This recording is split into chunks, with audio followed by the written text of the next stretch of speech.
नमस्कार. आपल्या सगळ्यांचे महाराष्ट्र सोशल न्यूज चॅनलमध्ये हार्दिक स्वागत. चला वळूया तर एका नवीन बातमीकडे. आजची बातमी.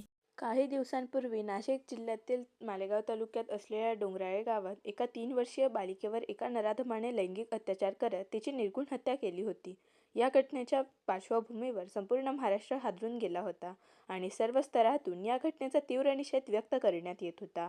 याच पार्श्वभूमीवर आज धुळ्यात अन्याय अत्याचार विरुद्ध लढा या सामाजिक संघटनेच्या वतीने बालिकेवर अन्याय अत्याचार करणाऱ्या नराधमाला तात्काळ फाशीची शिक्षा द्या अशी मागणी करीत धुळे जिल्हा अधिकारी कार्यालयाच्या आवारात जोरदार आंदोलन केले. आज आम्ही कलेक्टर मॅडमांना निवेदन देत आहे. डोंगराळे गाव येथील जी घटना झाली आहे, 3.5 वर्षाची मुलीचा बलात्कार करून तिची निर्दयपणाने हत्या करण्यात आली आहे.